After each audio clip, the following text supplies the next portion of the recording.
ഇച്ചിരി പുറത്ത് പോകണവരും ചെവി ഇവിടെ വെച്ചുകൊണ്ട് പോയേക്കണേ, കേൾക്കാമല്ലോ മൈക്കിലൂടെ. ഓക്കെ, നമ്മൾ ബൈബിളിലെ വളരെ പ്രധാനപ്പെട്ട ഒരു ഉപമയാണ്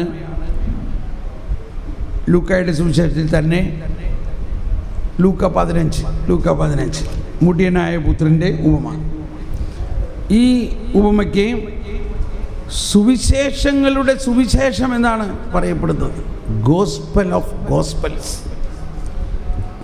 ഈ ലൂക്കയിൽ മാത്രമുള്ള ഉപമയാണ്. ലൂക്കായുടെ സുവിശേഷത്തെക്കുറിച്ച് പറയുന്നത് കാരുണ്യത്തിൻ്റെ സുവിശേഷം എന്നാണ് പറയുന്നത്. ലൂക്കായുടെ സുവിശേഷം മുഴുവനും പാപിയെ സ്നേഹിക്കുന്ന, പാപിയോട് കരുണ കാണിക്കുന്ന ഒരു തീമാണ് മുഴുവനും, കരുണയുടെ സുവിശേഷം. അപ്പോൾ ഇവിടെ അതിൻ്റെ സെൻട്രൽ പോയിൻ്റ് എന്നോണമാണ് 15-ാം അധ്യായത്തിൽ മുടിയനായ പുത്രൻ്റെ ഉപമ. അപ്പോൾ ഈ മുടിയനായ പുത്രൻ്റെ ഉപമയാണെങ്കിലും നമ്മൾ അധികവും ആ മുടിയനായ പുത്രനെ കുറിച്ചാണ് അധികം പഠിപ്പിച്ചിട്ടുള്ളത്. അതും പഠിപ്പിച്ചിട്ടുള്ളത് അവൻ മുടിയനായി, അവൻ ആ പന്നിക്കൂട്ടിൽ ചെന്നപ്പോഴാണ് അവന് സുബോധം ഉണ്ടായത് എന്ന് പറഞ്ഞ്, അതുപോലെ നിങ്ങളൊക്കെ പാപം ചെയ്യുകയാണെങ്കിൽ ഇതുപോലെ പന്നിക്കൂട്ടിൽ വീഴും. മനസ്സിലായിട്ടുണ്ടോ? ഇത് കേട്ടാൽ നിങ്ങൾക്ക് കരുണയാണെന്ന് തോന്നുന്നുണ്ടോ? അങ്ങനെയല്ല അതിൻ്റെ എമോഷൻ, അതിൻ്റെ വികാരം അതല്ല. മനസ്സിലായോ? ആ ഉപമയിൽ ഇനി ആ ചാപ്റ്റർ മുഴുവനും നമുക്കെടുക്കാം. അഥവാ ഈ ഉപമയുടെ ക്ലൈമാക്സ് മുടിയനായ പുത്രനല്ല.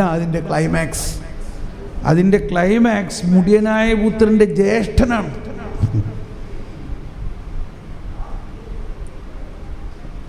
ഓക്കെ, അപ്പോൾ അതിലേക്ക് പോകുന്നതിന് മുമ്പ് ഇതാരോട് പറഞ്ഞ ഉപമയാണെന്ന് മനസ്സിലാക്കണം. ഉപമകൾ പഠിക്കുമ്പോൾ ആദ്യം മനസ്സിലാക്കേണ്ടത് ഏത് സാഹചര്യത്തിൽ ആരോട് പറഞ്ഞു. ഒന്ന് വായിച്ചേ, 15-ാം അധ്യായം 1-2 വചനം ഒന്ന് വായിച്ചേ. ചുങ്കക്കാരും പാപികളുമെല്ലാം അവന്റെ വാക്കുകൾ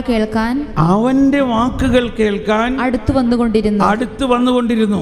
ഫരിസേയരും നിയമജ്ഞരും പിറുപിറുത്തു. ഇവൻ പാപികളെ സ്വീകരിക്കുകയും. കണ്ടോ ട്രയാങ്കിൾ? കണ്ടില്ലേ? ഇവിടെ ട്രയാങ്കിൾ കൃത്യമായിട്ട് കാണുന്നില്ലേ? ഒന്നും കൂടി വായിച്ചത്. ചുങ്കക്കാരും പാപികളുമെല്ലാം അവന്റെ വാക്കുകൾ കേൾക്കാൻ അടുത്തു വന്നുകൊണ്ടിരുന്നു. അപ്പൊ ഈശോ അവിടെ ഇരിക്കുന്നു, ചുങ്കക്കാരും പാപികളും അടുത്ത് വന്നുകൊണ്ടിരിക്കുന്നു. ഫരിസേയരും നിയമജ്ഞരും പിറുപിറുത്തു. കണ്ടോ, ഇതാണ് ഞാൻ പറഞ്ഞത്.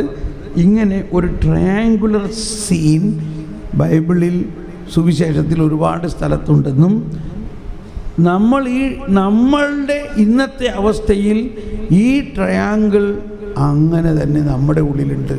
നമ്മളിലുള്ള ഏറ്റവും പ്രധാന ഒരവസ്ഥ, നമ്മളിൽ ക്രിസ്തു അനുഭവത്തെ ജ്വലിപ്പിക്കാതിരിക്കുന്ന അവസ്ഥ ഈ ഫരിസേയൻ ആണ്.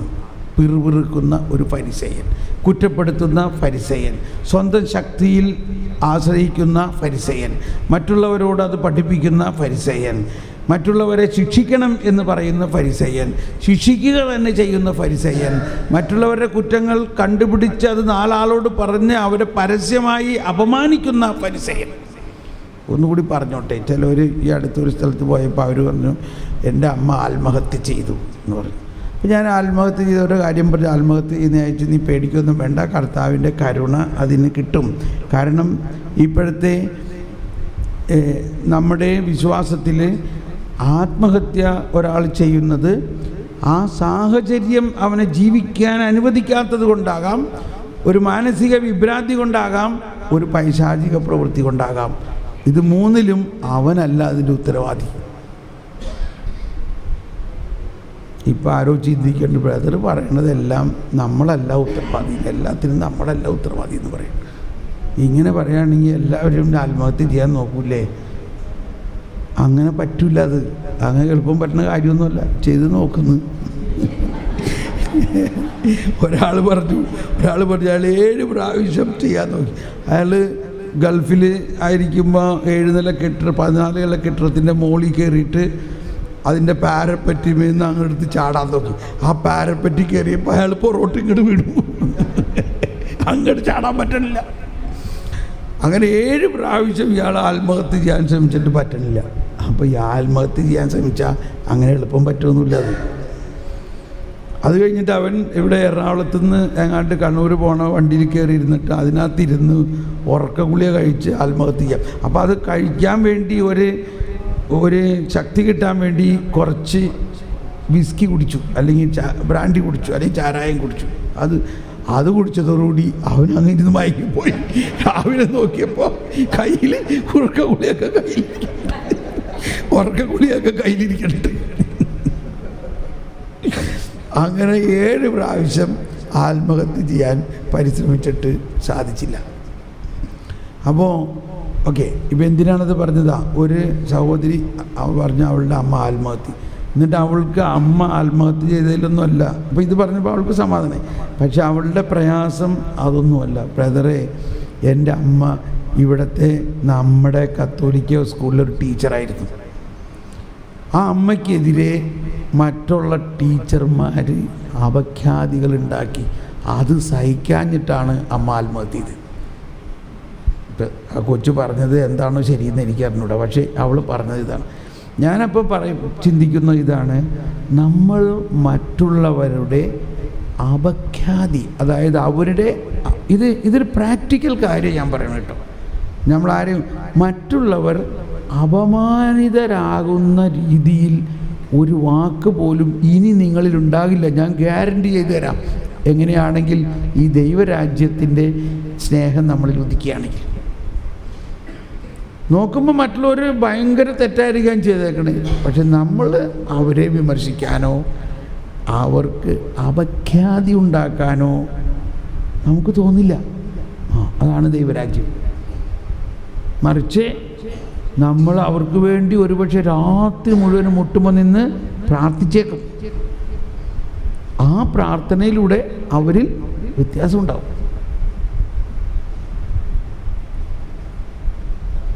ഈ നമ്മുടെ സാക്ഷര കേരളത്തിൽ മുഴുവൻ ഒരുപാട് വിദ്യാഭ്യാസ സ്ഥാപനങ്ങളും കത്തോലിക്കരുടെ ആണെങ്കിലും ഇത്തരത്തിലുള്ളൊരു മനോഭാവം നമുക്ക് അവിടെ ഉണ്ടോ? ഇതുണ്ടാകണം.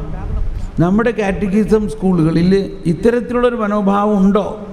നമ്മുടെ പ്രാർത്ഥനാ ഗ്രൂപ്പുകളിൽ ഇത്തരത്തിലുള്ളൊരു മനോഭാവം ഉണ്ടോ?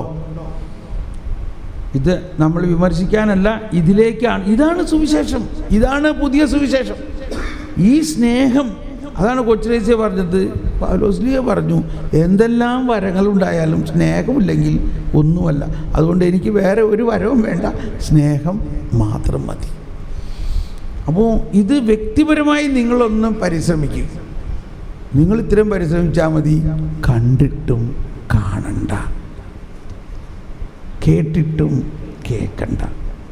അതെങ്ങനെയാ? കർത്താവേ, നീ അവനിലുണ്ടല്ലോ, പരിശുദ്ധാത്മാവേ, നീ അവനിലുണ്ടല്ലോ, നീ എന്തുട്ടാ ചെയ്യണേ. അങ്ങനെയൊക്കെ വേണമെങ്കിൽ പരിശുദ്ധാത്മാവിനോട് ഇത്തിരി ദേഷ്യപ്പെട്ടോ, അതൊന്നും പരിശുദ്ധാത്മാവിന് വലിയ ഇഷ്ടം അതൊക്കെ. കാരണം അങ്ങനെയൊക്കെ ആൾക്കാർ മനസ്സിലാക്കണ്ടല്ലോ എനിക്ക് എന്തെങ്കിലുമൊക്കെ ചെയ്യാൻ പറ്റുമെന്ന്. പരിശുദ്ധാത്മാവിനോട് പറയും, നീ എന്തുട്ട് ചെയ്യണേ, അതിൻ്റെ അകത്ത് ഇരുന്നിട്ട് അയാൾ എന്തെങ്കിലുമൊക്കെ ചെയ്യണേ, നീ എന്തെങ്കിലും ഒന്ന് ചെയ്യ്. അന്ന് ചെയ്തിട്ടുണ്ടാവും. കാരണം നീ വിശ്വസിക്കുന്നു. എന്താ? അയാളിലുള്ള പരിശുദ്ധാത്മാവ്, ഹിന്ദിയിലൊരു വാക്കാണ് എന്നെ വളരെ ഇഷ്ടപ്പെട്ടത്, ക്രിയാശീൽ ഹോത്താഹേ. ക്രിയാശീൽ. ആ മനുഷ്യരിലുള്ള പരിശുദ്ധാത്മാവ് ക്രിയാത്മകമായി പ്രവർത്തിക്കുന്ന പരിശുദ്ധാത്മാവാണ്. ഒരു ചത്ത ആത്മാവല്ല, ഒരു തണുത്തിരിക്കുന്ന ആത്മാവല്ല, ഫ്രീസറിലിരിക്കുന്ന പോലെയല്ല. ക്രിയാശീൽ ഹോത്താഹേ. ഹമാരെ ഹൃദയമേ പവിത്രാത്മാ ക്രിയാശീൽ ഹോത്താഹേ എന്ന് പറഞ്ഞാൽ ക്രിയ ചെയ്തുകൊണ്ടിരിക്കുകയാണ്, കർമ്മം ചെയ്തുകൊണ്ടിരിക്കുകയാണ്. ആ കർമ്മം ചെയ്യുന്നവനാണ് കർത്താവ് എന്ന് പറയണത്. കർത്താവ് എന്ന് നമ്മൾ വിളിക്കുന്നുണ്ടെങ്കിൽ, കർത്താവും ജീവദാതാവുമായ പരിശുദ്ധാത്മാവേ, കർത്താവ് അങ്ങയുടെ പരിശുദ്ധാത്മാവ് എഴുന്നള്ളി വന്ന് ഈ കുർബാനയിൽ ആവസിച്ച് ഈ വിശ്വാസികളുടെ ഹൃദയങ്ങളിൽ പ്രവർത്തിച്ച് പാപങ്ങളും കടങ്ങളും പുറത്ത് അവരെ ശുദ്ധീകരിച്ച് അവരെ പുനർജീവിപ്പിച്ച് സ്വർഗരാജ്യത്തിൽ നവമായ ജീവിതത്തിന് അവരെ കാരണമാക്കണേ. ഇത് പരിശുദ്ധാത്മാവിൻ്റെ ഓട്ടോമാറ്റിക് പ്രവർത്തനമാണ്, സാധാരണ പ്രവർത്തനമാണ്. നമ്മൾ പ്രാർത്ഥിക്കാണ്ട് തന്നെ പരിശുദ്ധാത്മാവിനെ അറിയാം ഇത്. He is good at his work, he know his work. അദ്ദേഹത്തിനെ പഠിപ്പിക്കേണ്ട നീ എന്ത് ചെയ്യണമെന്ന്. നമ്മൾ എന്ത് ചെയ്താൽ മതി? വിശ്വസിച്ചാൽ മതി. ഇതൊക്കെ പരിശുദ്ധാത്മാവ് ചെയ്യും. അപ്പോൾ ഓക്കെ, ഞാനപ്പോൾ അത് പറഞ്ഞത് നമ്മളിൽ ഉണ്ടാകേണ്ട ഒരു വലിയ കാര്യം. ഇത് ആദ്യം 1-2 ദിവസം ബുദ്ധിമുട്ടായിരിക്കും. ഇപ്പം നിങ്ങൾ ധ്യാനം കഴിഞ്ഞ് വീട്ടിൽ ചെന്നാൽ ആദ്യത്തെ ഒരു ട്രയലാണ് ഒരു ദിവസം നിങ്ങൾ ചെയ്യേണ്ടത്. നിങ്ങൾ എന്ത് ചെയ്യണം? നിങ്ങൾ ഒരു ദിവസം ആരെയും കുറ്റപ്പെടുത്താണ്ട് ഒരു ദിവസം ഒന്ന് പാസ് ചെയ്യാൻ പറ്റുമെന്ന് നോക്ക്. കണ്ടിട്ടും കാണാതെ നമ്മളിലുള്ള ഫരിസേയനെ ഉണ്ടാകും കുറേയൊക്കെ എങ്കിലും ഒരു തരത്തിലും ഈ ഫരിസേയൻ പുറത്ത് വരാതെ കർത്താവിൻ്റെ കരുണയിലെല്ലാം കാണുക. ആദ്യത്തെ ദിവസം തന്നെ ഭയങ്കര ബുദ്ധിമുട്ടായിരിക്കും, ഭയങ്കര ബുദ്ധിമുട്ടായി. ഞാനിത് പലരും പറഞ്ഞിട്ടുണ്ട്. ഈ പകല് വന്നു പോണ ധ്യാനത്തിൽ ഞാൻ പറയും, വൈകുന്നേരം പോകുമ്പോൾ ഇന്ന് നിങ്ങൾ ചെന്നിട്ട് ഇന്നൊരു ദിവസം നിങ്ങളുടെ ഫരിസേയനെ മാറ്റി നിർത്തി നിങ്ങൾ നോക്കാൻ പറയും. പിറ്റേ ദിവസം വന്നിട്ട് പറയണം, അയ്യോ എല്ലാവരും എന്നെ വന്ന് ആവശ്യമില്ലാണ്ട് പീഡിപ്പിക്കാൻ തുടങ്ങി. ഞാനൊരു ചായ ഉണ്ടാക്കാൻ വെച്ചപ്പോഴേക്കും മോള് വന്നിട്ട് അതിനകത്ത് ആ പഞ്ചാര പാത്രം മുഴുവൻ അങ്ങ് അമർത്തിയിട്ട് ഞാൻ എന്താ പറയേണ്ടത്. പിന്നെ ഞാൻ അങ്ങ് ദേഷ്യം വന്നിട്ട് പിന്നെ ഞാൻ സാറ് പറഞ്ഞതുകൊണ്ട് മിണ്ടാണ്ട് കടിച്ചമർത്തി. അപ്പോൾ എല്ലാ തരത്തിലും നമുക്കങ്ങോട്ട് നമ്മളെ പിരികേറ്റുന്ന ദേഷ്യപ്പെടുത്തുന്ന എല്ലാം നമുക്കെതിരെ വരും. എങ്കിലും നിങ്ങൾ മിണ്ടണ്ട എന്ന് പറഞ്ഞ് മിണ്ടണ്ട. എന്ത് ഓർക്കണം? കണ്ടിട്ടും കാണണ്ട. കർത്താവ് ശോമിക്കുക ഇതെല്ലാം മനുഷ്യന്മാർ മുഴുവനും എന്തോരം തെറ്റ് ചെയ്യണത് കണ്ടിട്ട് ഒരക്ഷരം മിണ്ടിയോ ഇല്ല. എന്തുകൊണ്ടാണ് അവർ തെറ്റ് ചെയ്യണേ? അവരത് പാപം ഉണ്ടായിട്ട് ഞാൻ വന്നേക്കണേ എന്തിനാ? അതെടുത്ത് മാറ്റാൻ. അപ്പോൾ അത് മാറ്റി കഴിയുമ്പോഴോ പിന്നെ അവർക്ക് ചെയ്യാൻ പറ്റില്ല, പിന്നെ അവർക്ക് ചെയ്യാൻ പറ്റില്ല. പാമ്പാട്ടി പാമ്പിൻ്റെ അകത്തുനിന്ന് വിഷസഞ്ചി എടുത്തു കഴിഞ്ഞാൽ പിന്നെ പാമ്പിന് കടിക്കാൻ പറ്റുമോ? പാമ്പ് കടിച്ചാലും വല്ലതും സംഭവിക്കുമോ? ഒന്നും സംഭവിക്കില്ല.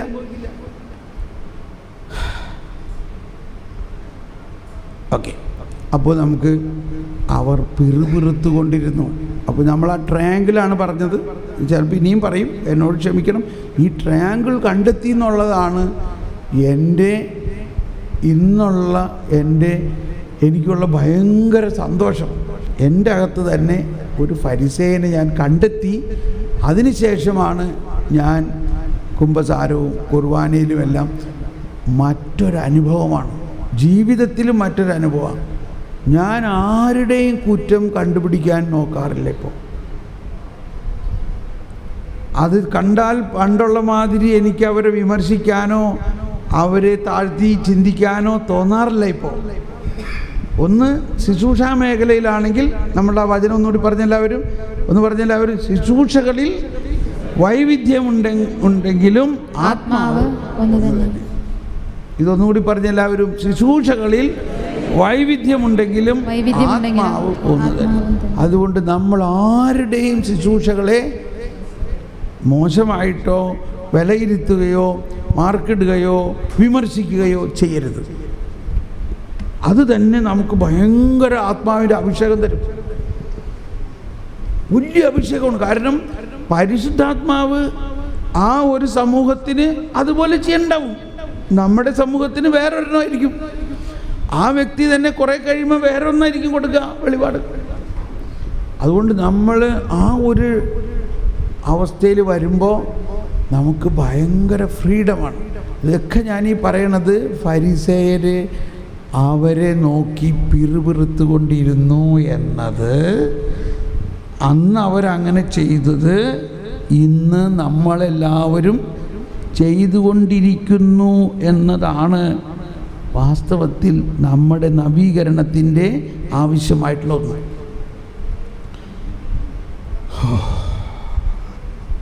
ഇപ്പം നിങ്ങൾക്ക് പ്രയാസമൊന്നുമില്ലല്ലോ. ആദ്യത്തെ ദിവസം ഇത് കേട്ടപ്പോൾ ഇത്തിരി പ്രയാസമായിരുന്നുണ്ടാവും. എനിക്കങ്ങ് തലവേദനയായിട്ട് ഞങ്ങൾക്കൊക്കെ ഭയങ്കര തല ഇങ്ങനെ വെട്ടണമാതിരിയാണ്. അത് കിട്ടിയാൽ ഉടനെ ഒരു വിധത്തിൽ നല്ലൊരാശയമാണ്, കാരണം എല്ലാവർക്കും ഇത് മനസ്സിലാകുന്നുണ്ട്. പക്ഷേ ഇതെങ്ങനെ പ്രാവർത്തികമാക്കും? ഇനി നമ്മളിത് എങ്ങനെ പ്രാവർത്തികമാക്കുമെന്നുള്ളതിനെക്കുറിച്ചൊക്കെയാണ് ഇനി പറയണം. അതിന് കുറച്ചും കൂടി നമ്മൾ ഈ സുവിശേഷത്തിൻ്റെ മർമ്മം മനസ്സിലാക്കണം. ഈ ലൂക്ക 15 ഞാൻ പറഞ്ഞല്ലോ സുവിശേഷങ്ങളുടെ സുവിശേഷമെന്ന് വിശേഷിപ്പിക്കപ്പെടുന്ന ലൂക്ക 15 അധ്യായം. ഓക്കെ, ഇനി അതിനെക്കുറിച്ച് വിശദീകരിക്കാം. വെള്ളവിടെ ഗ്ലാസ് അവിടെ താഴെ.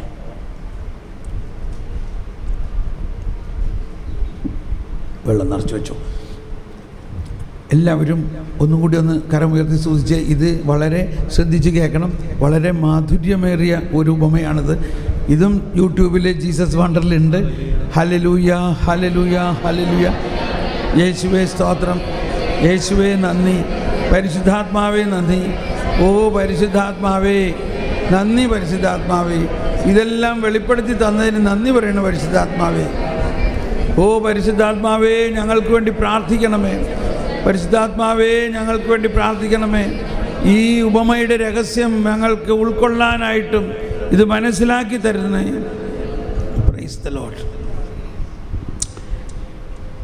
ഈ 15 അധ്യായത്തിൽ 3 പാർട്ടാണ്, 3 ഭാഗമാണുള്ളത്. ആദ്യത്തേത് കാണാതെ പോയ ആടിൻ്റെ ഉപമ. ഒരുവൻ 100 ആടുകളുണ്ടായിരിക്കെ. രണ്ടാമത്തേത് കാണാതെ പോയ നാണയത്തിൻ്റെ ഉപമ. മൂന്നാമത്തേത് കാണാതെ പോയ മകൻ്റെ ഉപമ. ഇല്ലേ? അങ്ങനെ 3 ഭാഗമായിട്ട് ഇതിനെ തിരിക്കണം. എന്നാൽ ഈ 3 ഭാഗത്തിൻ്റെയും തീം ഒന്ന് തന്നെയാണ് അതിൻ്റെ ആശയം.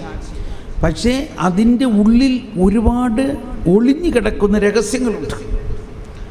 അപ്പോൾ ഇത് ആരോടാണ് ഈ ഉപമ പറഞ്ഞതെന്ന് ഒരിക്കൽ കൂടി മനസ്സിലാക്കിയേ. എന്താണ് അവിടെ? അവർ പിറുപിറുത്തു കൊണ്ടിരുന്നു എന്ന് പറഞ്ഞിട്ട് അടുത്ത വചനം എഴുതിയിരിക്കുന്നത് അവരോട് അവൻ ഈ ഉപമ പറഞ്ഞു. വായിച്ചേ 15:3. അവൻ പാപികളെ സ്വീകരിക്കുകയും അവരോട് കൂടെ ഭക്ഷണം കഴിക്കുകയും ചെയ്യുന്നു. അവൻ അവരോട് ഈ ഉപമ പറഞ്ഞു. എല്ലാവരും ഒന്ന് പറഞ്ഞേ, അവൻ അവരോട് ഈ ഉപമ. അപ്പോൾ ആരോടാണ് ഈ ഉപമ? ഫരിസേയർ. എപ്പോഴും ഉപമ മനസ്സിലാകണമെങ്കിൽ, അതിനെ തുറക്കണമെങ്കിൽ, അതിൻ്റെ ചുരുൾ അഴിയണമെങ്കിൽ ആദ്യം മനസ്സിലാക്കേണ്ടത് whom it is addressed to. ഇത് ആരോടാണ് പറയണതെന്ന് മനസ്സിലാക്കണം. ചുമ്മാ ബൈബിളിലെ ഒരു ഭാഗമായിട്ട് എടുക്കുകയാണെങ്കിൽ ഒന്നും മനസ്സിലാവില്ല. അപ്പോൾ അവരോടാണ് അവൻ ഈ ഉപമ പറഞ്ഞത്. ഇനി വായിച്ചോളൂ, ഒന്ന് വായിച്ചോ, എല്ലാവരും ഒന്ന് വായിച്ചേ. നിങ്ങളിൽ ആരാണ് തനിക്ക് 100 ആടുകളുണ്ടായിരിക്കെ അവയിലൊന്ന് നഷ്ടപ്പെട്ടാൽ 99 മരുഭൂമിയിൽ വിട്ടിട്ട് നഷ്ടപ്പെട്ടതിനെ കണ്ടുകിട്ടുവോളം തേടിപ്പോകാത്തത്? കണ്ടുകിട്ടുമ്പോൾ സന്തോഷിച്ച് അതിനെ തോളിലേറ്റുന്നു. വീട്ടിലെത്തുമ്പോൾ അവൻ കൂട്ടുകാരെയും അയൽവാസികളെയും വിളിച്ചുകൂട്ടി പറയും, നിങ്ങൾ എന്നോടുകൂടെ സന്തോഷിക്കുവിൻ, എൻ്റെ നഷ്ടപ്പെട്ട ആടിനെ കണ്ടുകിട്ടിയിരിക്കുന്നു. അതുപോലെ തന്നെ അനുതാപം ആവശ്യമില്ലാത്ത 99 നീതിമാന്മാരെക്കുറിച്ച് എന്നതിനേക്കാൾ അനുതപിക്കുന്ന ഒരു പാപിയെക്കുറിച്ച് സ്വർഗത്തിൽ കൂടുതൽ സന്തോഷമുണ്ടാകും എന്ന് ഞാൻ നിങ്ങളോട് പറയുന്നു. ഏതു സ്ത്രീയാണ് ഇത് ഇച്ചിരി സമയം എടുക്കണം നമുക്ക് ഇതിനൊന്ന് പഠിക്കാനായിട്ട്. അവൻ അവരോട് ഉപമ പറഞ്ഞു, എന്നിട്ട് പറഞ്ഞു നിങ്ങളിൽ ആരാണ്. കണ്ടോ ആ പദപ്രയോഗം? നിങ്ങളിൽ ആരാണ് ഒരുവന് 100 ആടുകളുണ്ടായിരിക്കും. അപ്പോൾ ഈ പാപികളും ചുങ്കക്കാരും വേശ്യകൾക്കൊന്നും ആടുകളൊന്നുമില്ല, അവരൊക്കെ ദരിദ്രരായിട്ടുള്ള ആൾക്കാരാണ്.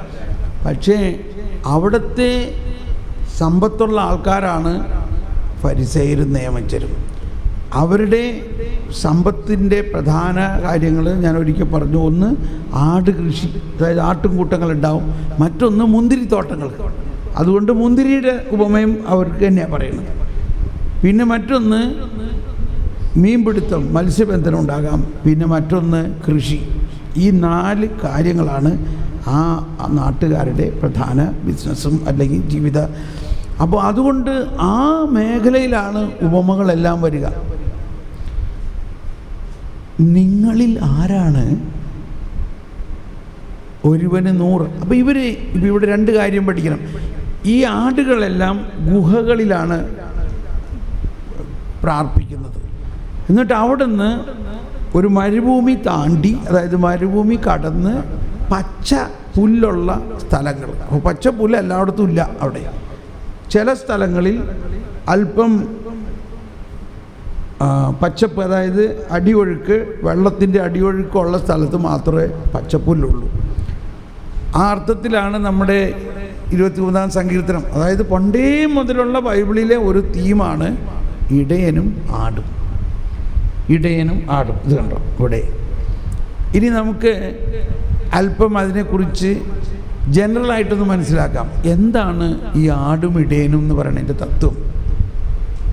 ഒന്ന്, നല്ല ഇടയൻ ആടുകളുടെ മുൻപേ പോകും. ആടുകൾ അവൻ്റെ സ്വരം കേട്ട് അവൻ്റെ പിന്നിട്ട് പോകും. അതാണ് ആടും ഇടയൻ്റെയും ഒരു വശം. അപ്പോൾ ഈ ഇടയന്മാർക്കൊക്കെ ഒരു കോഡ് ശബ്ദമുണ്ട്. ഓരോ ഇടയനും അവരുടേതായിട്ടുള്ള ഒരു ശബ്ദമുണ്ട്. ആ ശബ്ദം കേട്ടാൽ ഉടനെ ആടുകൾക്കറിയാം ഇത് അവരുടെ ഇടയനാണ്. ഉദാഹരണത്തിന് എന്ന് കേട്ടാൽ അത് ഒരു ഇടയൻ്റെ ശബ്ദമാണ്. എന്ന് കേട്ടാൽ അയാളുടെ ആടുകളൊക്കെ വരും. എന്ന് കേട്ടാൽ വേറൊരു ഇടയൻ്റെ ആയിരിക്കും. വ്യത്യാസം തോന്നിയാവോ? ആടുകൾക്കേ തോന്നുള്ളൂ. എന്ന് കേട്ടാൽ വേറെ, എന്ന് കേട്ടാൽ ഇത്രയും വ്യത്യാസം മതി, ആടുകൾക്ക് മനസ്സിലാവും അത് അവരുടെ ഇടയനാണ്. മനസ്സിലായിട്ടുണ്ടോ? ഇനി ഇടയൻ അല്ലാത്ത വാടക ഇടയന്മാരുണ്ട്. ഇതിപ്പോൾ സ്വന്തം ആടിൻ്റെ ഉടമസ്ഥനാണ്, ഒരു ഫരിസേയൻ തന്നെ ആയിരിക്കും, നിയമജ്ഞനായിരിക്കും. അയാളും ആടുകളെ കൊണ്ടുപോകും.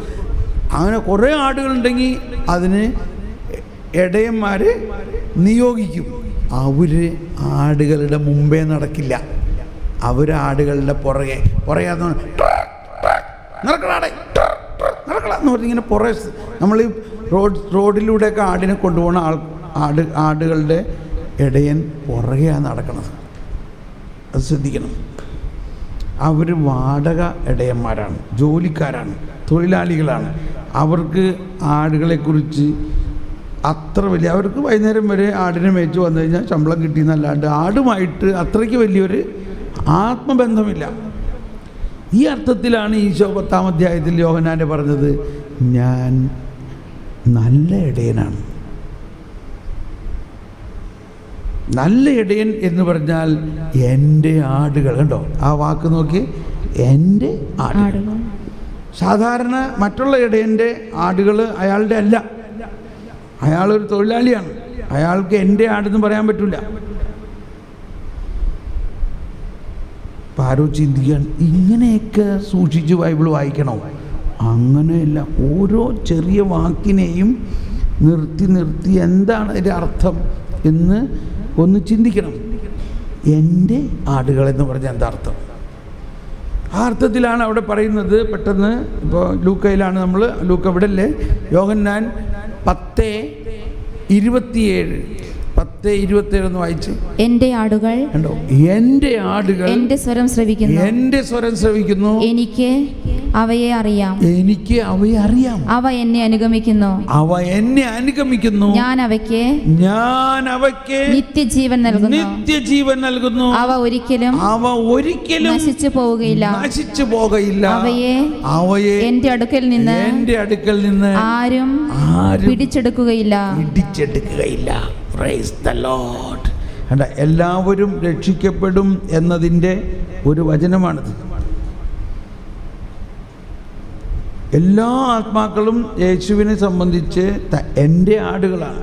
ഇനി ആ വചനം ഒന്ന് കരമുയർത്തി ശബ്ദമുയർത്തി ഒന്ന് ആ അർത്ഥത്തിലൊന്ന് ഏറ്റു പറഞ്ഞേ. എൻ്റെ ആടുകൾ എൻ്റെ സ്വരം ശ്രവിക്കുന്നു, എനിക്ക് അവയെ അറിയാം, അവ എന്നെ അനുഗമിക്കുന്നു, ഞാൻ അവയ്ക്ക് നിത്യജീവൻ നൽകുന്നു, അവ ഒരിക്കലും നശിച്ചു പോവുകയില്ല, അവയെ എൻ്റെ അടുക്കൽ നിന്ന് ആരും പിടിച്ചെടുക്കുകയില്ല, അവയെ എനിക്ക് നൽകിയ എനിക്ക് നൽകിയ എന്റെ പിതാവ് എല്ലാവരെയും കാൾ വലിയവനാണ്. പിതാവിന്റെ കയ്യിൽ നിന്ന് അവയെ പിടിച്ചെടുക്കാൻ ആർക്കും സാധിക്കുകയില്ല. ഞാനും പിതാവും ഒന്നാണ്. Price the Lord. ഇപ്പോൾ കുറേം കൂടി നമുക്കൊരു ഷുവറിറ്റി വന്നോ, അതായത് എല്ലാവരും രക്ഷിക്കപ്പെടും. അപ്പോൾ ഇവിടെ ഇടയൻ, ആട്, സ്വരം, നിത്യജീവൻ എന്നെല്ലാം പറയുമ്പോൾ ആരെക്കുറിച്ചാണ്? ഇത് നമ്മളെക്കുറിച്ചാണ് ഈ പറയണത്. മനുഷ്യവംശത്തെക്കുറിച്ചാണ് പറയണത്. എന്നെ പിതാവ് അയച്ചിരിക്കുന്നത് എന്തിനു വേണ്ടിയാ? ആരും നശിച്ചു പോകാതെ എല്ലാവരും നിത്യരക്ഷ പ്രാപിക്കാൻ വേണ്ടിയിട്ടാണ് പിതാവ് എന്നെ ഇവിടെ അയച്ചിരിക്കുന്നത്. ആ ജോലി ചെയ്യാൻ കർത്താവ് ഈശോ മിശിഹാ പ്രാപ്തനാണോ? എന്താരും മിണ്ടാത്തത്? ഞാൻ ഉദ്ദേശിച്ചപ്പോൾ ചാടി നിങ്ങൾ പറയുമെന്ന് വിചാരിച്ചു. നമുക്കിപ്പോഴും വിശ്വാസമില്ല, അതുകൊണ്ടാണ്. എല്ലാവരും രക്ഷിക്കപ്പെടുമോ? അപ്പം ഈ നാമമിത്ര ക്രിസ്ത്യാനിയൊക്കെ സ്വർഗത്തിൽ പോകുന്നതാണോ ബ്രദർ പറയണേ? ഇവിടെയാണ് നമുക്ക് ഇനിയും വളരേണ്ടത്. സുവിശേഷം പ്രഘോഷിക്കണമെങ്കിൽ ഇത് വിശ്വസിച്ചാൽ മാത്രമേ നിങ്ങളെ സുവിശേഷത്തിന് ഉപയോഗിക്കുള്ളൂ. ഈ കാര്യത്തിലാണ് അന്ധത എന്ന് പറയുന്നത്. ഈശോ പറഞ്ഞില്ലേ, അവരെ വിട്ടേക്ക്, അവരെ ഉപയോഗിക്കണ്ട. എന്തുകൊണ്ടാ? അവർ അന്ധരെ നയിക്കുന്ന അന്ധരാണ്. അന്ധരെ നയിച്ചാൽ ഇരുവരും കുഴിയിൽ വീഴുമെന്ന് പറയുന്നത് ഈ സുവിശേഷത്തിൻ്റെ രഹസ്യം അറിയാത്ത ഒരാൾ ഈ വചനം പ്രഘോഷിക്കാൻ തുടങ്ങിയാൽ ഇരുവരും കുഴിയിൽ വീഴും എന്ന് പറഞ്ഞാൽ അവൻ യഥാർത്ഥമായ ആ ഉദ്ദേശത്തിലേക്ക് നയിക്കാൻ പറ്റില്ല. അതുകൊണ്ടാണ് നിലവിലുള്ള, എന്നോട് ക്ഷമിക്കണോട്ടോ ഞാൻ എൻ്റെ ആവേശം കൊണ്ട് പറയാം, നിലവിലുള്ള കത്തോലിക്ക സഭയിലെ എല്ലാ വിശ്വാസികളും കർത്താവിനെ പ്രഘോഷിക്കുന്നവരാകേണ്ടതാണോ അല്ലയോ? പക്ഷെ അവർക്ക് പറ്റുന്നില്ല. എന്തുകൊണ്ട് പറ്റുന്നില്ല? സുവിശേഷത്തിൻ്റെ മർമ്മം മനസ്സിലാകാത്തത്. ഇപ്പം നിങ്ങളിൽ തന്നെ ഇപ്പോൾ കുറച്ച് പേർക്ക് ഇത് ആശയം മനസ്സിലായപ്പോൾ നിങ്ങളുടെ ഹൃദയത്തിൽ ഇത് 4 ആളോട് പറഞ്ഞേ കാര്യമുള്ളൂ എന്നല്ലേ എന്ന് തോന്നുന്നുണ്ടോ ഇല്ലയോ? അത് നമ്മുടെ ഉള്ളിൽ നിന്ന് വരുന്നൊരു ഫോഴ്സാണിത്. ഇത് 4 ആളോട് പറയണം. അപ്പോൾ അവർ ആർഗ്യുമെൻ്റ് ചെയ്യുമ്പോൾ ഞാൻ ഇന്ന വചനം പറയണം, കാത്തോലിക്ക സഭ മതബോധന ഇത് അതൊക്കെ കുറിച്ച് വെച്ചേക്കണം. ആ ഉദ്ദേശത്തിലാണ് ഇപ്പോൾ ഇതുണ്ട്. അമ്മച്ചി കുറിച്ച് വെച്ചിട്ടില്ലേ, ഇത് അവരോട് പറയണം എന്നും പറഞ്ഞുകൊണ്ടാണ് കുറിച്ച് വെച്ചേക്കണത്. എന്തിനാ? ഇത് പ്രഘോഷിക്കണം. എന്തുകൊണ്ടാണ് ഇത് പ്രഘോഷിക്കേണ്ടത്? ഇതാണ് സുവിശേഷം, സദ്വാർത്ത എന്ന് പറഞ്ഞ ഇതാണ്. നീ പാവം ചെയ്യുകയാണെങ്കിൽ നിന്നെ ശിക്ഷിക്കൂട്ടോ, നീ നരകത്തിൽ പോവും. ഇത് സദ്വാർത്തയാണോ? ഇതിൽ വല്ല സദ്വാർത്ത ഉള്ളത്? അതിനകത്ത് സദ്വാർത്തയില്ല. അത് പ്രഘോഷിക്കാനായിട്ട് നമുക്കൊരു തോന്നൽ വരില്ല, അതിന് ആവേശമില്ല. അപ്പോൾ ഈ അർത്ഥത്തിലാണ് ഈശോ പറയുന്നത്, രാജ്യത്തിൻ്റെ ഈ സുവിശേഷം ലോകം മുഴുവൻ പ്രഘോഷിക്കപ്പെടും. അതിനുശേഷം അന്ത്യമാഗതമാവും. അപ്പോൾ വാസ്തവത്തിൽ ഇപ്പോഴും സുവിശേഷ പ്രഘോഷണം ആരംഭിച്ചിട്ടില്ല. യഥാർത്ഥ സുവിശേഷം ചോദിച്ചോ.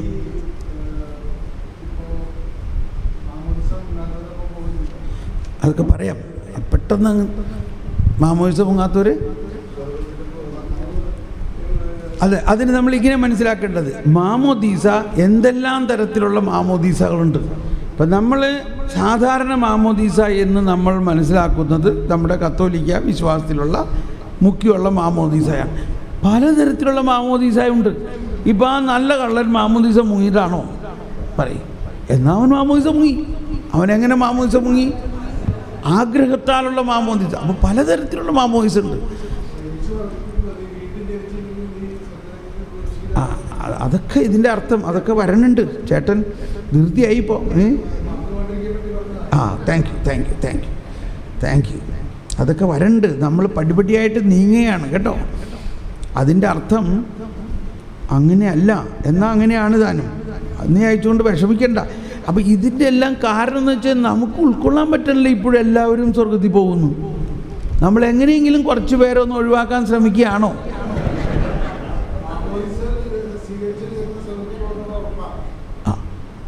അപ്പോൾ അതാണ് ഇപ്പം ഇവിടെ കർത്താവ് വിശ്വസിച്ച് എന്താ പറഞ്ഞത്? ഇപ്പം എന്താ പറഞ്ഞു കേട്ടത്? എൻ്റെ ആടുകൾ എൻ്റെ സ്വരം ശ്രമിക്കും. അവരെ ആരും പിടിച്ചു കൊണ്ടുപോകാൻ ഞാൻ സമ്മതിക്കില്ല. ഇപ്പം നമ്മളിവിടെ ഡെമോൺസ്ട്രേഷൻ ചെയ്ത് കണ്ടോ? ജോൺസൺ ചേട്ടൻ ഇങ്ങോട്ട് വന്നേ. Francis sorry. അപ്പോൾ ആരാണ് ജോൺസൺ? ഇതാണ് എന്നാൽ നിങ്ങൾ രണ്ടുപേരും വായോ എന്നത്.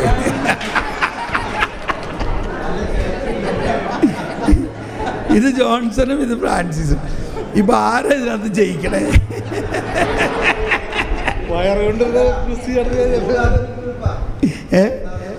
ഓക്കെ. അപ്പോൾ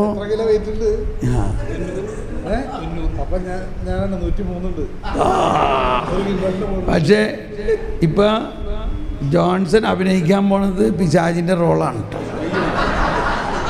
103 ഉണ്ടായാലും 500 കിലോ ഉണ്ടായാലും ഈ പിശാചിനെയൊക്കെ ഞങ്ങൾ ഫൂ എന്ന് പറഞ്ഞ് ഓടിക്കും. അതാണ് ഫ്രാൻസിസിന്റെ പവർ. കാരണം ഇതാരാണ്? കത്തോലിക്ക സഭയാണ്. ഓക്കെ, കാര്യം മനസ്സിലായല്ലോ. Thank you.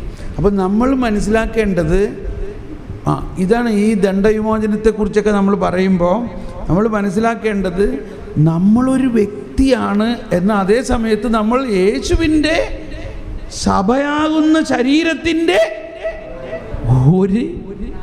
ഒരു കണികയാണ് നമ്മൾ. അപ്പം സഭ എന്നത് ഈ കാണുന്ന വലിയ പള്ളിയോ അതിൻ്റെ മേൽക്കൂരയോ ഒന്നും അല്ല സഭ. സഭ എന്നത് കർത്താവ് ഈശോമിശിഹായുടെ കാലം മുതലും അല്ലെങ്കിൽ അതിനു മുൻപുമുള്ള അബ്രാഹം മുതലുള്ള അല്ലെങ്കിൽ ആദം മുതലുള്ള ആളുകൾ ഈ സഭയിലുണ്ട്. ആദം പാപ്പനൊക്കെ സ്വർഗത്തിലുണ്ട്, നമുക്ക് അറിഞ്ഞൂടെ? അവരവിടെ നിന്ന് എന്തുകൊണ്ട് ചെയ്യണേ? അവരവിടെയും ചെയ്യണത് നിങ്ങളൊന്നും വിഷമിക്കേണ്ട, നിങ്ങളെയൊക്കെ ഞാൻ സ്വർഗത്തിൽ കൊണ്ടുപോകും. നിങ്ങൾക്കറിയോ, ഞാൻ ഇത്രയും ചെയ്താൽ ഞാൻ സ്വർഗത്തിലാണ്. ആ ആദം പാപ്പനും സ്വർഗത്തിലാണ്. അപ്പോൾ അവരൊക്കെ സഭയുടെ ഭാഗമാണ്, വിജയസഭയുടെ ഭാഗമാണ് അവർ. അപ്പോൾ വിജയസഭ, സമരസഭ, സഹനസഭ ഇത് മുഴുവനും കൂടിയിട്ടാണ് യേശുവിൻ്റെ ശരീരം. അതിൽ പറയുന്ന മറ്റൊരു വാക്കാണ് ട്രഷറി. കാറ്റഗിസത്തിൽ ഒന്നോട്ടെ 1676 ഒന്ന് വായിച്ചു നോക്കിയേ. 1676, 74 ഭാഗത്തൊക്കെ പറയുന്നത്. ഇപ്പോൾ ടോക്കങ്ങ് നീണ്ടു പോകുകയാണ് കേട്ടോ. വേറെ വശത്തേക്ക് പോയിപ്പോൾ, എന്നാലും ഇതൊന്നും മനസ്സിലാക്കിയിരിക്കുന്നത് നല്ലതാണ്. ട്രഷറി, അതായത് what is the treasury of the church? സഭയ്ക്ക് നമ്മൾ ട്രഷറി എന്നൊക്കെ പറയുമ്പോൾ ഒരു നിധി, കാശിൻ്റെ പരിപാടിയാണ്. പക്ഷെ ഒരു സ്പിരിച്വൽ വെൽത്താണ്, ഒരു ആത്മീയ സമ്പത്താണ് സഭ. ആത്മീയ സമ്പത്തിൻ്റെ മുഴുവനും ആ ആത്മീയ സമ്പത്ത് ഈ അബ്രാഹം മുതൽ അല്ലെങ്കിൽ ആദം മുതൽ അബ്രാഹം മുതലുള്ള ആളുകൾ നേടിയിരിക്കുന്നതും എന്താ, ശരിയാണോ? പൊതുജന ഭക്താഭ്യാസങ്ങളെ സംരക്ഷിക്കുന്നതിന് 1676 പറഞ്ഞേ. 77 വായിച്ചേ.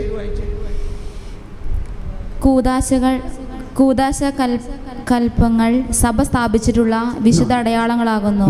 അപ്പൊ അങ്ങനെയല്ല. 1600 ഒന്ന് ആ പുസ്തകം ഒന്നുകൊണ്ട് കൊണ്ടുവന്ന് ഞാൻ നോക്കാം.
1474 വായിക്കാം. 1474.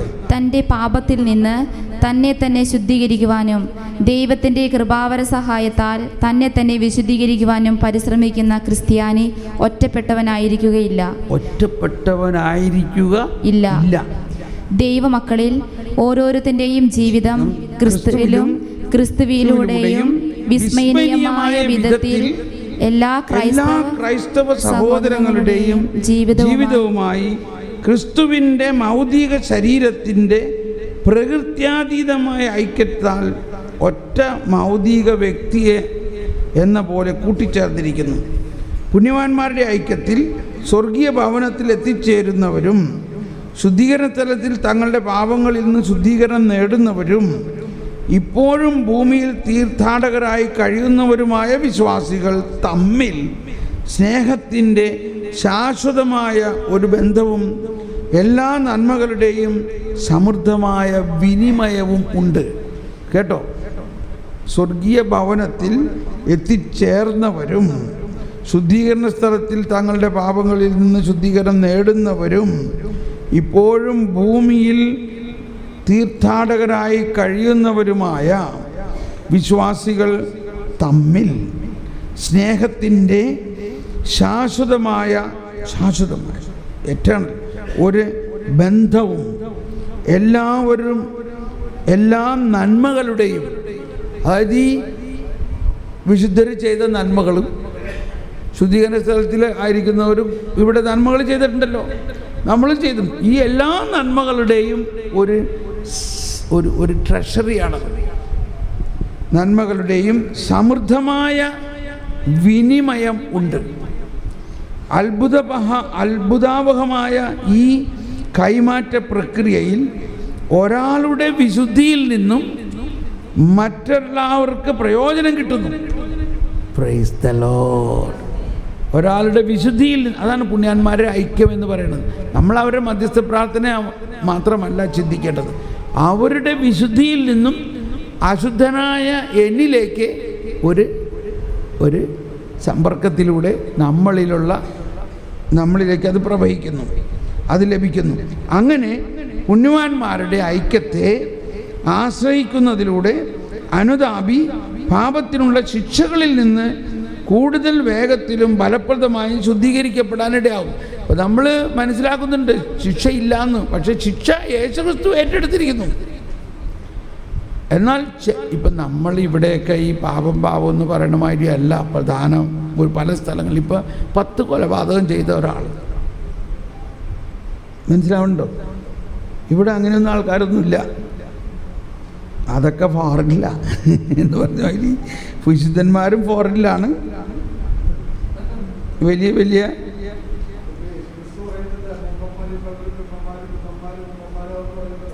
ഓക്കെ, അങ്ങനെയാണെങ്കിൽ അങ്ങനെ വിചാരിച്ചോ, മുമ്പന്മാർ പിൻപന്മാരും. അപ്പോൾ നമ്മൾ മനസ്സിലാക്കേണ്ടത്, ഓക്കെ, ഈ നിക്ഷേപം പരിശുദ്ധ കന്യാമറിയത്തിൻ്റെയും സകല വിശുദ്ധന്മാരുടെയും പ്രാർത്ഥനകളും സൽക്കർമ്മങ്ങളും കൂടി ഉൾക്കൊള്ളുന്നു. അവയുടെ മൂല്യം യഥാർത്ഥത്തിൽ അതിബൃഹത്തും അളവറ്റതും ദൈവത്തിൻ്റെ മുൻപിൽ നിത്യ നൂതനവുമാണ്. നിത്യമാണ്, എന്നാൽ എപ്പോഴും നവീകരിക്കപ്പെട്ടുകൊണ്ടിരിക്കുന്നു. കർത്താവായ ക്രിസ്തുവിൻ്റെ കാലടികളെ പിന്തുടർന്ന് അവിടുത്തെ കൃപയാൽ തങ്ങളുടെ ജീവിതങ്ങളെ പവിത്രീകരിക്കുകയും പിതാവ് തങ്ങളിൽ ഭരമേൽപ്പിച്ച ദൗത്യം നിർവഹിക്കുകയും ചെയ്തവരാണ് അവർ. ഈ വിധത്തിൽ അവർ തങ്ങളുടെ രക്ഷ നേടുകയും അതേസമയം മൗതിക ശരീരത്തിൻ്റെ ഐക്യത്തിൽ തങ്ങളുടെ സഹോദരങ്ങളെ രക്ഷിക്കുന്നതിൽ സഹകരിക്കുകയും ചെയ്യുന്നു. ഇപ്പോൾ ഏതായാലും ഇത് വായിച്ച സ്ഥിതിക്ക് ദണ്ഡവിമോചനം എന്താണെന്ന് പറയാം. ദണ്ഡവിമോചനം സഭയിലൂടെയാണ് പ്രാപിക്കുന്നത്. ബന്ധിക്കാനും അഴിക്കാനും യേശുക്രിസ്തു നൽകിയ അധികാരത്തിൻ്റെ ശക്തി കൊണ്ട് ക്രൈസ്തവ വ്യക്തികളുടെ പ്രയോജനത്തിനായി സഭ ഇടപെടുന്നു. അവരുടെ പാപങ്ങൾക്കുള്ള കാലികമായ ശിക്ഷകളുടെ ഇളവ് കാരുണ്യവാനായ പിതാവിൽ നിന്ന് അവർക്ക് ലഭിക്കാനായി ക്രിസ്തുവിൻ്റെയും വിശുദ്ധരുടെയും യോഗ്യതകളുടെ ഭണ്ഡാകാരം തുറന്നു. നിക്ഷേപം നമ്മൾ അവിടെ വായിച്ചൊരു നിക്ഷേപം തുറന്നു കൊടുക്കും. അപ്പോൾ ഇങ്ങനൊരു നിക്ഷേപമുണ്ടെന്ന് വിശ്വസിക്കണം. മനസ്സിലായോ? ഒരു ഫിക്സഡ് ഡെപ്പോസിറ്റ് ഉണ്ട്, അതിനകത്ത് ഇടയ്ക്കിടയ്ക്ക് ഇത്തിരി വലിക്കാം. ആ ഫിക്സഡ് ഡെപ്പോസിറ്റ്, ആ നിക്ഷേപം എങ്ങനെ ഉണ്ടായതാണ്? പരിശുദ്ധ കന്യാമറിയത്തിൻ്റെയും സകല അപ്പസ്തോലന്മാരുടെയും സഭയിലുള്ള എല്ലാ നന്മ ചെയ്ത ആളുകളുടെ ആ നന്മ പ്രവൃത്തികളുടെ ആത്മീയ ഫലമാണ് ആ നിക്ഷേപം. ആ നിക്ഷേപത്തിൽ നിന്ന് നന്മ ചെയ്യാത്ത പാപത്തിൽ ജീവിക്കുന്ന ഒരുവനാണെങ്കിലും അവനും നമ്മുടെ സഹോദരനാണ്. അവനും കൂടി വേണ്ടിയാണ് യേശുക്രിസ്തു പീഡ സഹിച്ചത്. അതുകൊണ്ട് യേശുക്രിസ്തു അവനെ രക്ഷിക്കാൻ വേണ്ടി ഈ നിക്ഷേപത്തിൽ നിന്ന് അവന് സൗജന്യമായിട്ട് ഒരു ലോൺ പാസ്സാക്കും. അങ്ങനെ അതാണ് ദണ്ഡവിമോചനത്തിൻ്റെ അർത്ഥം. ഓക്കെ, നമ്മളിത് പറയാനുണ്ടായ കാരണം എന്താ? ഇപ്പോൾ ദൈവമേ, ആ നല്ല ഇടയൻ്റെ കാര്യം പറഞ്ഞു, ഞാനത് കംപ്ലീറ്റ് ആക്കിയില്ലെങ്കിൽ പ്രശ്നമാവും. ഇപ്പോൾ ഞാൻ ഇനിയിപ്പോൾ ചോദ്യം ചോദിക്കല്ലേ, പിന്നെ ചോദിക്കാം. ഓക്കെ, നമ്മളത് പറയാൻ കാരണം ലൂക്ക 15. ഈ ചോദ്യം ഉണ്ടാകാൻ കാരണം ഇടയൻ സ്വരം കേൾക്കും, എല്ലാ ആടുകളെയും അവൻ എൻ്റെ ആടുകളിൽ ഒന്നിനെപ്പോലും ചെന്നായി പിടിച്ചു കൊണ്ടുപോകാൻ സമ്മതിക്കില്ല. ഈ ഒരു പ്രിൻസിപ്പിൾ ഉണ്ടാകണം. ഇനി നമ്മൾ നേരത്തെ ജോൺസൺ ചോദിച്ചൊരു പോയിൻ്റ് ഇതാണ്. അപ്പോൾ മാമോദീസ സ്വീകരിക്കാത്തവരെന്ത് ചെയ്യും?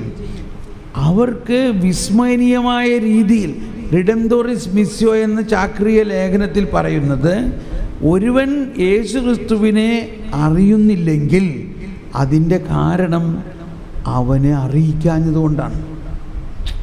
ആരറിയിക്കേണ്ടത്? ഇല്ല, കുഴപ്പമില്ല, കാര്യം മനസ്സിലായി. എന്ത് വേണമെങ്കിലും ചോദിച്ചോ, നമുക്കത് പറഞ്ഞു പോകാം. നമുക്കിപ്പോൾ സമയമുണ്ട്, പക്ഷെ എനിക്കൊന്നും വേണ്ട. No problem, take it peacefully. ഈ ചോദ്യം ഉയർന്നതൊക്കെ ചോദിച്ചോ, നമുക്ക് പ്രശ്നമൊന്നുമില്ല. ഞാനത് പറയട്ടെ. റിഡംതോറിസ് മിസ്യോ അതിൻ്റെ റെഫറൻസാണ്. അതിൽ പറയുന്നത്, യേശുക്രിസ്തുവിനെ അറിയാതെ ഒരുവൻ ആയിരിക്കുന്നുണ്ടെങ്കിൽ അതിൻ്റെ കാരണം അവനോട് ആരും യേശുക്രിസ്തുവിനെ കുറിച്ച് പറയാത്തത് കൊണ്ടാണ്. അത് നമ്മുടെ ദൗത്യം കുറവുകൊണ്ടാണത്. ഇനി അങ്ങനെയുള്ളവനെയും യേശുക്രിസ്തു വിസ്മരണീയമായ രീതിയിൽ രക്ഷിക്കും. അതാണ് പറഞ്ഞത്, കാറ്റ് അതിനിഷ്ടമുള്ളിടത്ത് വീശുമെന്ന്.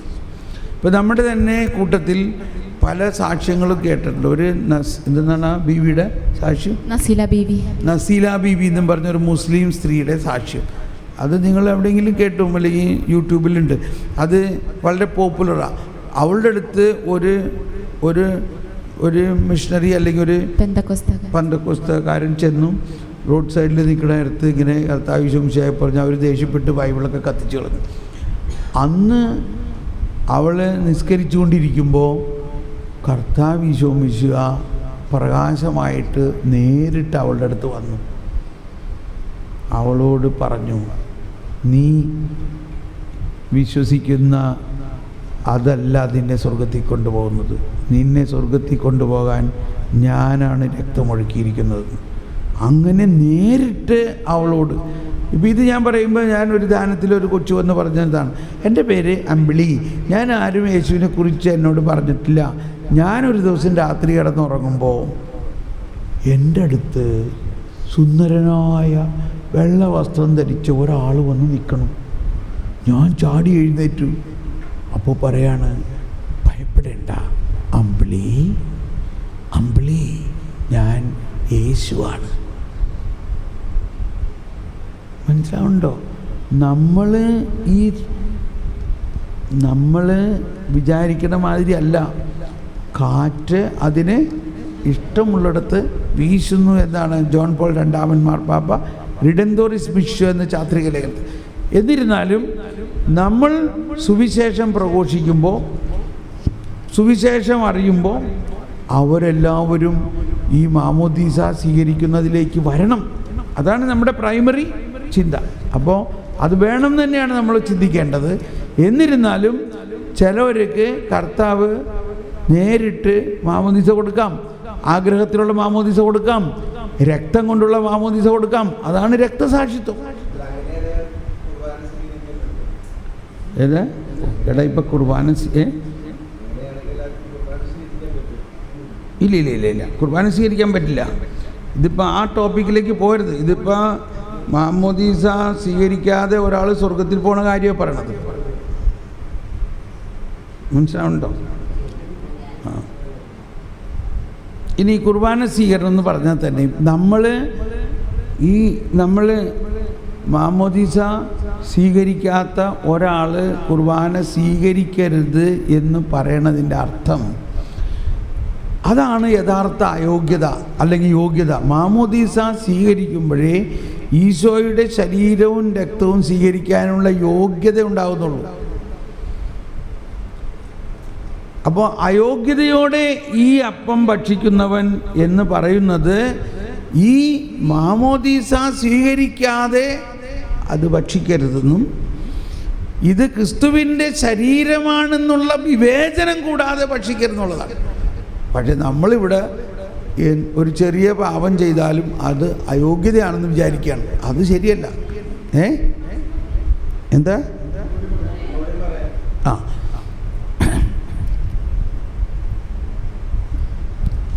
പൗലോസ്ലീഹയുടെ ആ ലേഖന ഭാഗം ഉദ്ധരിച്ചുകൊണ്ടാണല്ലോ അയോഗ്യതയോടെ ഈ അപ്പം ഭക്ഷിക്കുമ്പോൾ അത് മാരകമായ ദൂഷ്യങ്ങൾ വരെ ഉണ്ടാകാൻ ചാൻസ് ഉണ്ട്. എന്താണ് അയോഗ്യത? അപ്പോൾ അവിടെ തന്നെ എഴുതിയിരിക്കാമെന്ന് വായിക്കാമോ? 1 കൊരിന്ത്യസ് 11 എന്താണ് അയോഗ്യത? അയോഗ്യത എന്നുള്ളത് അവിടെ തന്നെ എഴുതിയിട്ടുണ്ട്. അതിനാൽ ഓരോരുത്തരും ആത്മശോധന ചെയ്തതിന് ശേഷം ഈ അപ്പം ഭക്ഷിക്കുകയും പാത്രത്തിൽ നിന്ന് പാനം ചെയ്യുകയും ചെയ്യട്ടെ. എന്തുകൊണ്ടെന്നാൽ ശരീരത്തെ വിവേചിച്ചറിയാതെ ഭക്ഷിക്കുകയും പാനം ചെയ്യുകയും ചെയ്യുന്നവൻ തന്റെ തന്നെ ശിക്ഷാവിധിയാണ് ഭക്ഷിക്കുന്നതും പാനം ചെയ്യുന്നതും. ശരീരത്തെ അതായത് ഇത് പ്രസാദമൊന്നുമല്ല, ഇത് ക്രിസ്തുവിൻ്റെ ശരീരമാണ് ഇത് നൽകുന്നത്. ആ ബോധ്യമില്ലാതെ അപ്പോൾ മാമോദീസ സ്വീകരിച്ച് ആദ്യ കുർബാന സ്വീകരിച്ച ഒരാൾക്കാണ് ആ വിവേചനമുള്ളത്. അങ്ങനെയുള്ള ആ വിവേചനമില്ലാതെ ഒരാൾ വന്ന് അത് സ്വീകരിക്കാൻ പാടില്ല. ശരീരത്തെ വിവേചിച്ചറിയാം. ഇവിടെ നമ്മൾക്ക് ഇത് ഞാൻ പറയുമ്പോൾ വീണ്ടും തെറ്റിദ്ധരിക്കരുത്. ആരും ഈ നമ്പർ ഒരിടത്ത് സൂക്ഷിച്ച് പറയണം. തോമസ് പോൾ പറഞ്ഞു എന്ത് പാപം ചെയ്താലും വിശുദ്ധ കുർബാന സ്വീകരിക്കാം എന്ന് ഞാൻ പറയുന്നില്ല. എന്നാൽ മറ്റൊരു വ്യക്തി പറയേണ്ടത് വിശുദ്ധ കുർബാന എന്തിനു വേണ്ടി തന്നിരിക്കുന്നതാണ്? പാപമോചനത്തിനാണ്. അതാണ് ഈ കാറ്റഗിസം ഭാഗം ഒന്ന് വായിച്ചോ. 1393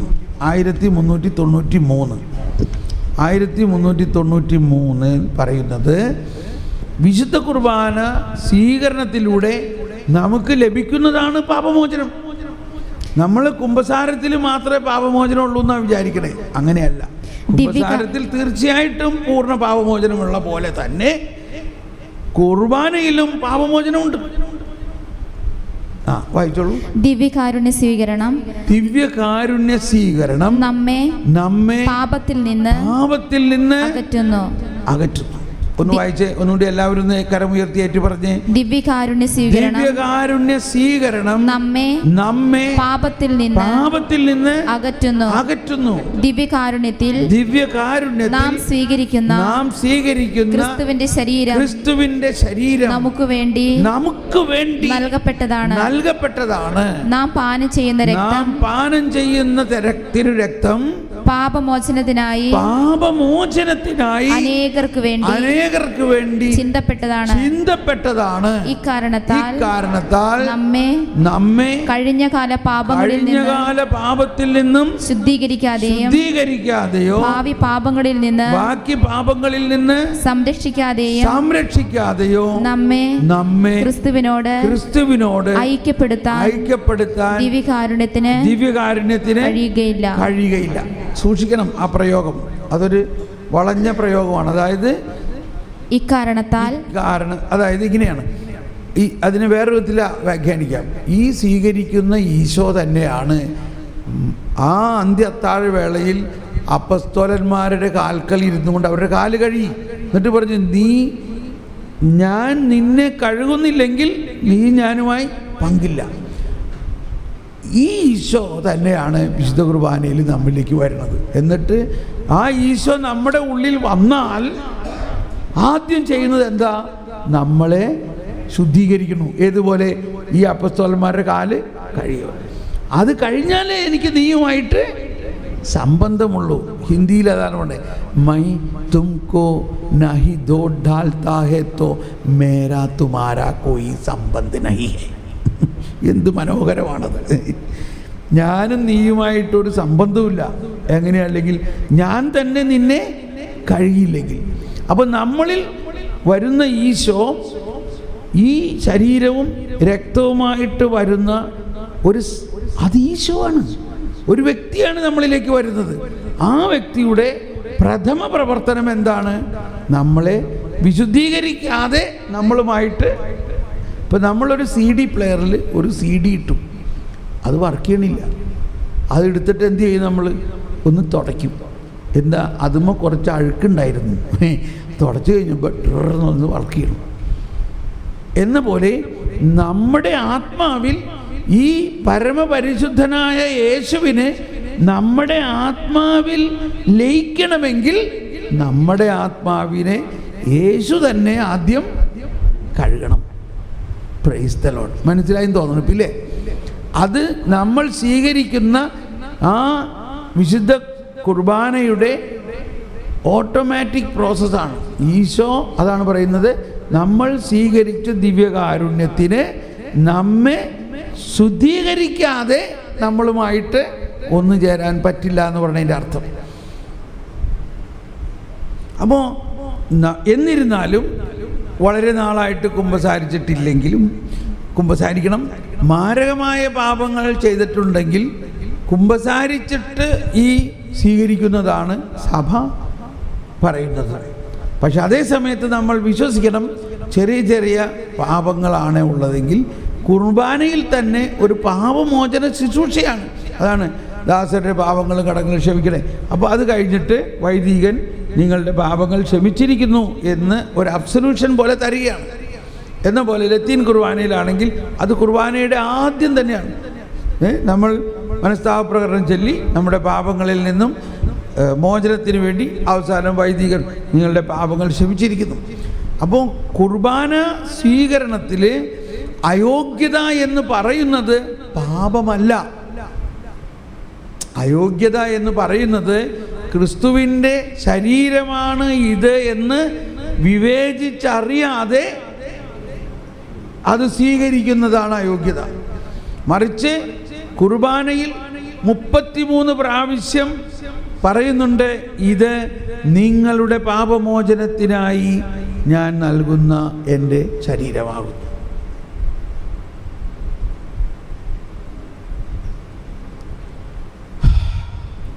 ഇപ്പം നല്ല ഇടയൻ അവിടെ നിൽക്കട്ടെ അല്ലേ? എനിക്കിപ്പോൾ പറയാനുള്ളത് ഇടയനും ആടിൻ്റെയും ആ ഉപമയുടെ ഭാഗമാണ്. നമുക്കൊരു പണി ചെയ്താലോ? അടുക്കളക്കാർ വേഗം ഉറങ്ങിക്കോട്ടെ, ഭക്ഷണം കഴിഞ്ഞില്ലേ, നമ്മൾ ലേറ്റ് ആകണ്ട, നമുക്ക് ഊണ് കഴിക്കാൻ പോയിട്ട് ഓടി വരിക, അരമണിക്കൂറുണ്ട്, എന്നിട്ട് ക്ലാസ് തുടരുകയാണ്. അത് കഴിഞ്ഞിട്ട് എവിടം വരെ പോകണമെന്ന് അറിയില്ല. ചിലപ്പോൾ ആരാധന പൊതുവായിട്ടുള്ള ആരാധന ഉണ്ടാവില്ല, നിങ്ങൾ ചെറുതായിട്ടുള്ള ആരാധനയായിരിക്കും ഉണ്ടാവുക കേട്ടോ. അപ്പോൾ അതുവരെ നമുക്ക് ക്ലാസ്സിന് മുന്നോട്ട് പോകണം. Praise the lord. സന്തോഷമാണോ? നമുക്ക് ഒന്ന് കരമുയർത്തി സ്തുതിക്കാം. കർത്താവേ നന്ദി, യേശുവേ സ്തോത്രം, ഹല്ലേലൂയ ഹല്ലേലൂയ. ഓ യേശുവേ സ്തോത്രം, യേശുവേ മഹത്വം.